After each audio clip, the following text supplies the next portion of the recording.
Hello, and welcome back to my podcast. Today I'm talking about leadership and the role you play. When you take on the role of a leader, remember it's just that, a role. Don't get attached to any kind of prestige that may come of it, any rewards that may arise, because those are for the role. They're not for you. Coming into leadership with that mindset means that you don't attach to it. You're not looking for prestige. You're not looking to be admired. You're there to do a job. And once that job is done, if you've done it right, you're going to let go of that role and let somebody else step into it.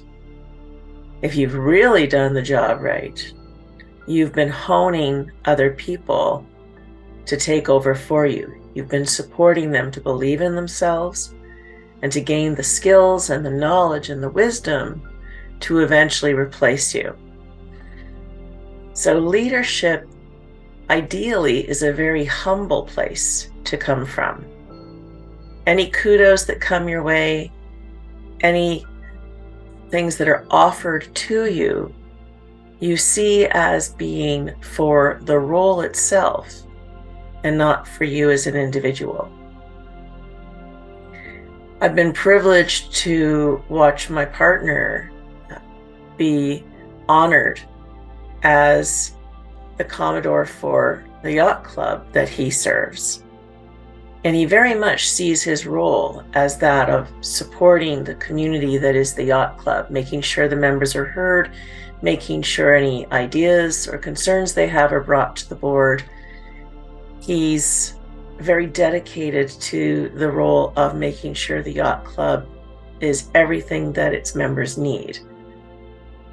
And when the Commodore's Ball happened this past weekend, many people came out to show him respect and honor him.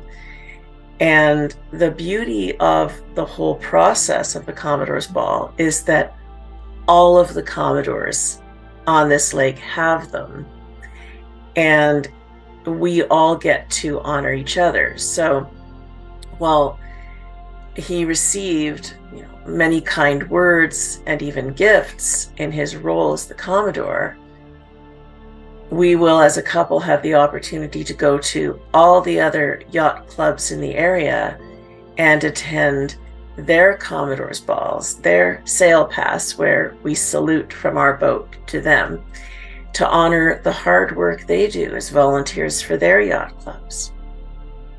This creates a fraternity, a camaraderie amongst all the people who dedicate themselves to this role. And that's really the epitome of what leadership should be, the offering of energy and the receiving in kind, only as a way of continuing to bring that energy back to the organization that you serve.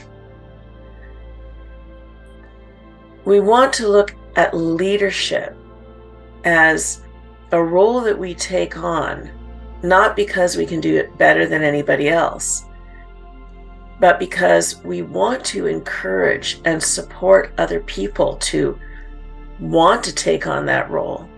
And we want to support them to have the ability to do so. So we know there's something very dysfunctional if somebody takes on a role and doesn't support or encourage the people on their team, doesn't offer the kind of support that allows people to continue in that role. I remember when I worked at Queen's University, when I left my job to start my own business, one of the things I did is I created a user's manual for my position that was as detailed as I could possibly make it. If you could walk in, sit down, and turn on the computer, and you read the manual, you could learn to do my job. I wanted to make sure that any questions my successor might have could be answered by opening that manual. I wanted them to succeed. And that's not always the experience we get. Sometimes we take on a role that's been jealously guarded by our predecessor. They don't train us properly. They don't give us all the information that we need because they have a hard time letting go of that control. So we want to check in with ourselves. Where am I hanging on to control?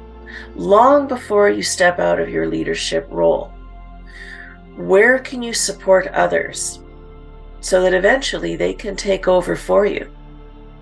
In some organizations, people learn the duties of their coworkers. So if somebody's away for a little while, other people can take on their work. Everything continues to run smoothly.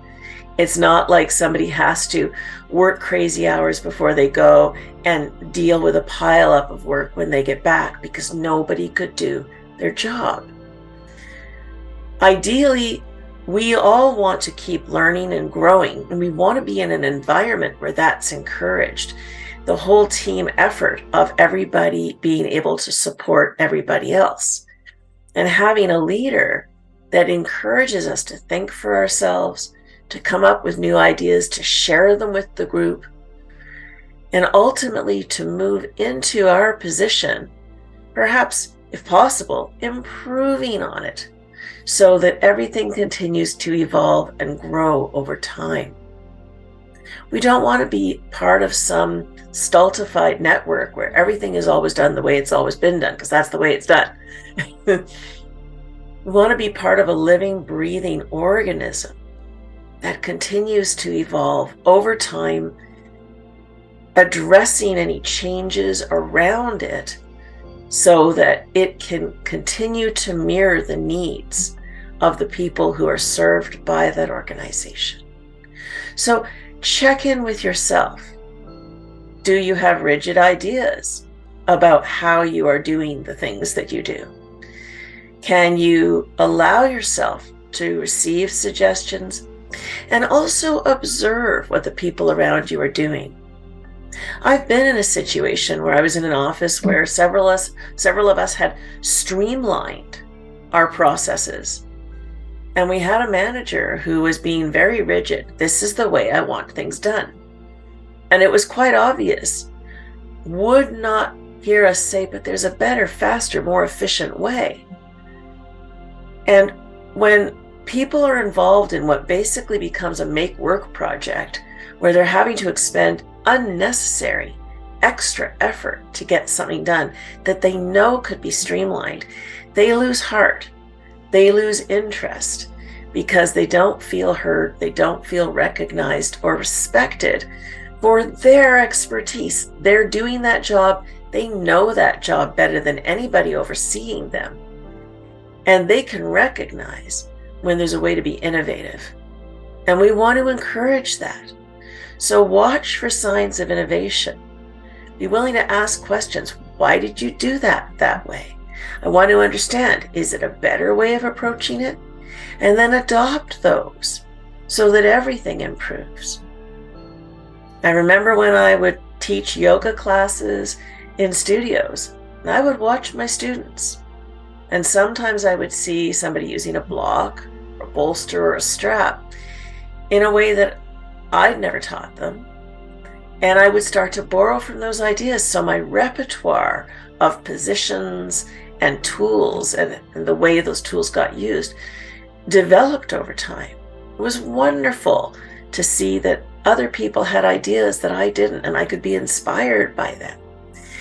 No one person knows everything that's going to benefit a group or organization. We want to develop that hive mind of interacting with others, listening to their ideas, and seeing where they take us. What if every time somebody offered an idea, you said, yes, tell me more. And why do you do this? And how do you do that? And what's the purpose of that? So they feel encouraged to share their whole story. Don't cut them off on the first sentence and say, well, that wouldn't work. Listen to the whole story. Maybe their approach isn't going to work, but maybe there's something about it that proves useful because you listened all the way through. Encourage your people to share their ideas. Pay attention to things outside your paradigm, and pay attention to any resistance you have to change, because even the best leaders have their core patterns. And sometimes out of habit, we go, no, this is the way this is done. And we miss out on the possibility of improvement. So give that some thought going into this next week. What is being offered to you? What inspiration is coming to you from the universe through the people around you? And how can you allow yourself to soften, listen, and take that in? Sometimes we're refusing a gift, and the universe wants to support us on our path. Sometimes the way it's offered is not the way we expected, or not from the source that we thought we would receive from. Stay open to all possibilities and see where they take you next. Thanks very much.